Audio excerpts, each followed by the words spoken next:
Selamat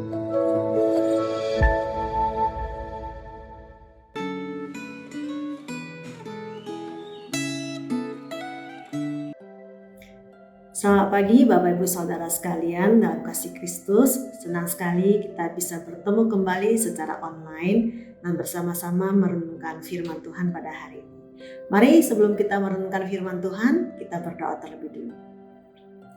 Tuhan, kami sekali lagi mengucap syukur kepadamu. Terima kasih sekali lagi Bapa untuk hari yang baru yang kembali Engkau berikan, kembali Engkau anugerahkan, kembali Engkau percayakan kepada setiap kami satu kesempatan di mana kami boleh semakin mengenal-Mu, kami boleh semakin mengasihi-Mu. Tuhan, biarlah melalui perenungan firman pada pagi hari ini kami diberikan hati yang semakin boleh berkomitmen mengasihi Engkau. Dalam nama Kristus Yesus kami berdoa. Amin. Bapak Ibu Saudara, perenungan firman Tuhan pada pagi hari ini diambil dari Hakim-Hakim pasal 10. Nah, tema yang diberikan itu adalah hal yang menjijikan namun terus untuk dilakukan.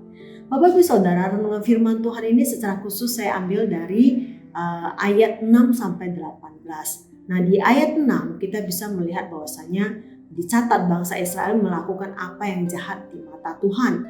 Mereka beribadah kepada Baal dan para Allah Asitoret, kepada Allah-Allah orang Aram, orang Sidon, Moab, Amon, dan Filistin. Nah, ini sebenarnya adalah satu kejahatan yang penuh.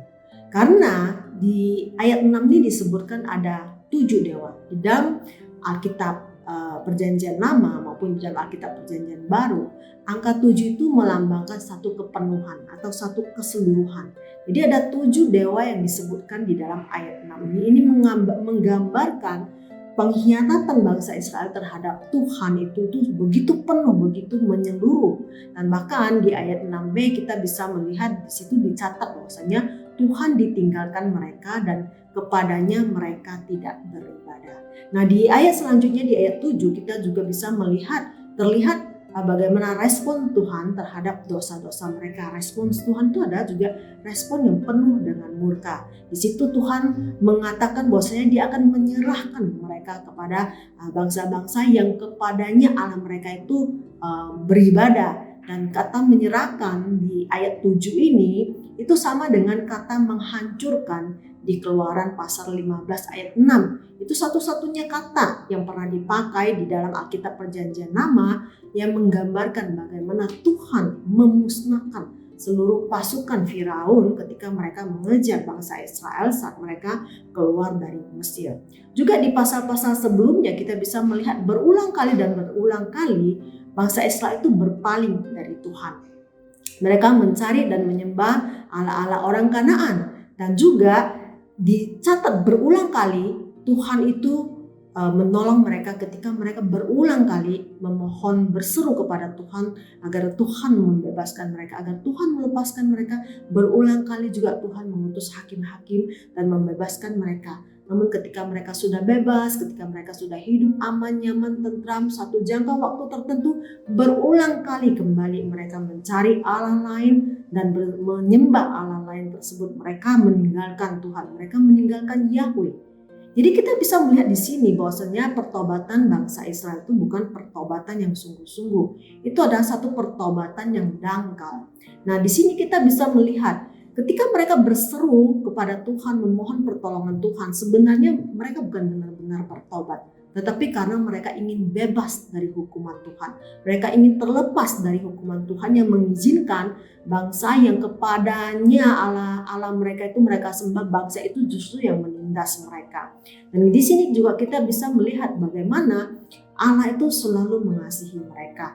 Allah itu selalu menjawab mereka. Allah itu selalu memberikan yang terbaik kepada mereka. Namun kepada Allah yang demikian luar biasa, mereka itu berulang kali bersalah, mengkhianati Tuhan dan tidak mau bertobat. Pertobatan mereka itu adalah pertobatan yang palsu. Pertobatan mereka itu adalah pertobatan yang dangkal.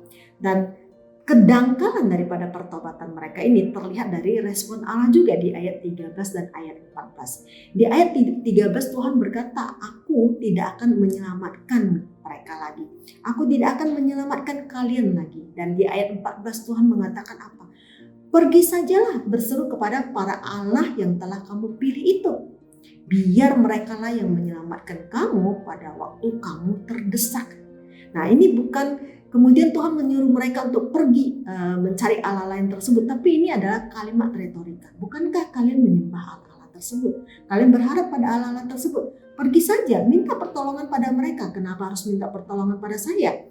Bukan Allah tidak mau mendengarkan seruan mereka, tapi sekali lagi Allah bisa melihat bahwasanya pertobatan mereka itu palsu adanya. Pertobatan mereka itu dangkal adanya. Pertobatan mereka itu bukan karena mereka benar-benar bertobat dan ingin kembali kepada Allah, tetapi karena mereka ingin terlepas dari hukuman yang Tuhan berikan kepada mereka. Dan Allah tahu bahwasanya pertobatan mereka itu adalah pertobatan yang semu. Bukan karena Allah berkali-kali ditipu oleh mereka. Bukan seperti itu. Kita tahu bahwasanya Allah kita itu adalah Maha Tahu.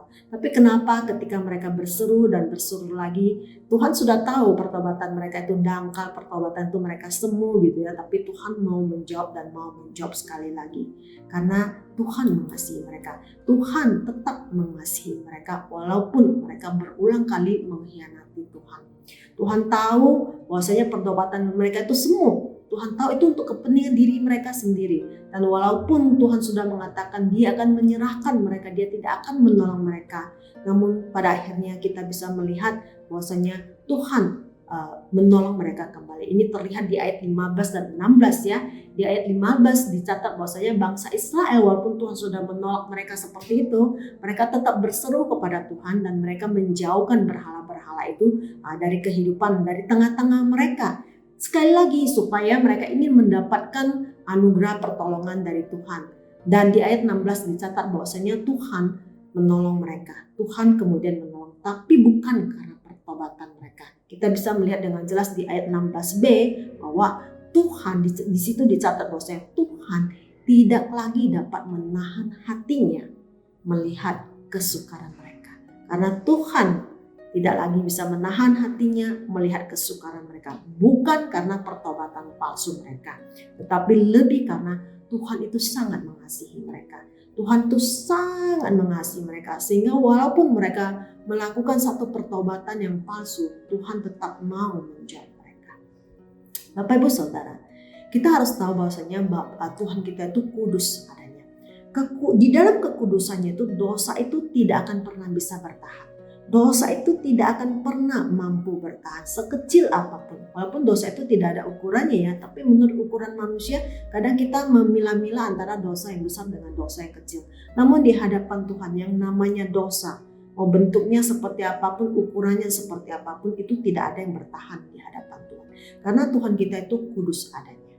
Tuhan kita itu kudus adanya. Dosa dalam ukuran manusia sekecil apapun tidak bisa bertahan di hadapan manusia, apalagi kalau dosa itu dilakukan berulang kali dan berulang kali. Kenapa?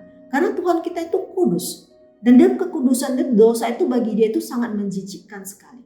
Nah, bagaimana kita bisa melihat rasa jijik Tuhan itu terhadap dosa kita? Kita bayangkan satu ilustrasi ya. Seumpama kita sebagai anak-anak Tuhan ya, kita yang sudah disebut sebagai orang-orang kudus, tapi kita masih menceburkan diri itu ke dalam kolam yang penuh dengan kenajisan dan bermain di dalamnya dengan gembira.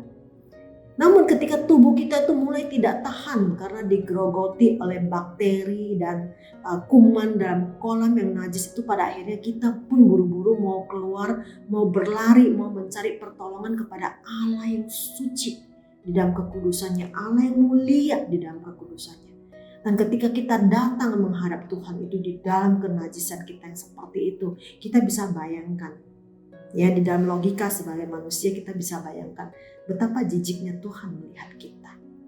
Namun kita dengan yakin datang menghadap Tuhan. Namun di dalam kejijikannya tersebut terhadap kondisi kita itu, toh Tuhan tetap mau merangkul kita. Toh Tuhan tetap mau menolong kita. Kenapa? Karena kita anak-anaknya. Karena kita miliknya. Ia sangat mengasihi kita. Ia mengasihi kita karena kita adalah milik pusaka yang sangat dikasihi. Nah, Bapak Ibu Saudara, maka kita kembali bertanya kepada diri kita, apakah kita sadar status kita itu sebagai orang-orang kudus, anak-anak Allah yang kudus? Kalau kita sadar, kita bertanya kembali kepada diri kita, kenapa kita itu suka berulang kali itu bermain di dalam kolam yang penuh dengan kenajisan dan kejijikan itu? Bahkan bagi diri kita sendiri, seharusnya kita merasa jijik. Tapi kenapa kita tidak merasa jijik? Kenapa kita terus bermain di situ? Kenapa berulang kali dan berulang kali kita menempatkan diri kita dalam kondisi yang menjijikkan itu di hadapan Allah yang Maha Kudus? Jawabannya itu sederhana Bapak. Karena adanya kesukaan kita, kenikmatan kita, kepuasan kita, hasrat kita, keegoisan diri kita itu jauh-jauh lebih besar daripada kasih kita kepada Allah. Apa yang kita inginkan di dunia itu jauh lebih besar, jauh lebih menguasai hidup kita daripada milik pusaka kita yang sesungguhnya itu Allah yang sejati, Allah yang kudus, Allah yang mulia. Kita lebih mengasihi semuanya itu daripada kita mengasihi Allah Bapa yang jauh lebih mulia.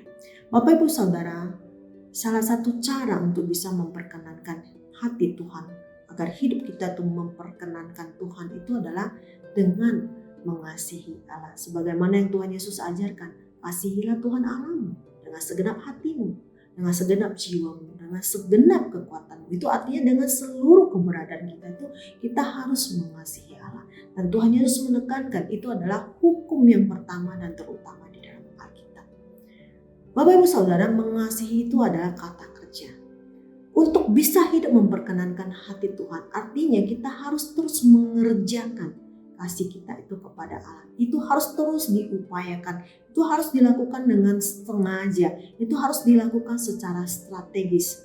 Tanpa kita mengupayakan untuk bisa hidup mengasihi Allah dengan lebih baik lagi, maka yakinlah perlahan tapi pasti kenikmatan, kesibukan, godaan dunia itu akan mengambil perhatian kita dari Allah, akan mengambil hak kasih kita dari Allah, akan mengambil keberpusatan kita itu kepada Allah. Pada akhirnya kita akan lebih berpusat pada dunia, kita akan lebih mengasihi dunia, kita akan lebih mengasihi diri kita. Ketika kita memahami betapa Allah yang Maha Kudus itu tetap mau mengasihi kita dan menebus kita di dalam kecemaran kita, di dalam kejijikannya terhadap dosa kita. Dan bukti yang paling sempurna dari kasih Allah itu adalah di dalam diri Yesus Kristus. Bagaimana anak Allah tersebut rela meninggalkan tahtanya, lahir di kandang yang hina, mati di salib yang hina dengan cara yang begitu sadis. Itu semua membuktikan bahwasanya Allah itu sangat-sangat mengasihi kita. Bagaimana seharusnya kita meresponnya? Sepatutnya, seharusnya kita mengasihi Dia dengan seluruh keberadaan kita, karena Tuhan sudah mengasihi kita dengan seluruh keberadaannya. Bahkan anaknya Dia berikan untuk kita di dalam kondisi yang sangat hina dan di dalam kondisi yang sangat menyakitkan. Anaknya Dia berikan kepada kita. Jadi mari biarlah melalui perenungan Tuhan pada hari ini kita renungkan kembali. Seberapa sering sih kita membawa kejijikan kita itu di hadapan Tuhan. Seberapa sering kita membiarkan diri kita itu dalam kondisi yang menjijikkan di hadapan Tuhan. Seberapa sering kita menyakiti hati Tuhan berulang kali dan berulang kali. Dan pertanyaan selanjutnya adalah seberapa besar kita mengasihi Tuhan. Mari kita sama-sama merenungkan kembali firman Tuhan pada hari ini, dan biarlah melalui perenungan firman Tuhan ini kita didorong lagi, bukan hanya didorong lagi, tapi terus benar-benar mau berkomitmen menjalani hidup yang terus kita upayakan untuk mengasihi Tuhan. Sehingga hidup kita yang kita bawa kepadanya itu adalah hidup yang indah, hidup yang berkenan kepadanya, bukan hidup yang menjijikkan. Mari kita sama-sama ambil waktu sejenak, kita renungkan. Tuhan, kami sudah belajar dari firman-Mu pada hari ini. Terima kasih Engkau terus mengingatkan kami. Terima kasih Engkau mengingatkan kepada kami betapa kami adalah milik-Mu yang berharga. Betapa Engkau sangat mengasihi kami. Betapa Engkau rela memberikan seluruh keberadaan diri untuk bisa mengasihi kami. Agar kami boleh mengasihi-Mu. Tuhan, ajar kami untuk boleh mengasihi-Mu lebih sungguh dan lebih sungguh lagi. Tolong setiap kami Tuhan. Kami sungguh memohonkannya kepadamu. Hanya dalam nama Yesus Kristus. Tuhan dan Juru Selamat kami hidup. Amin. Selamat menjalani hari ini dengan berupaya bekerja keras untuk mengasihi Tuhan lebih dan lebih lagi. Kiranya Allah Roh Kudus memampukan kita semua. Tuhan Yesus memberkati.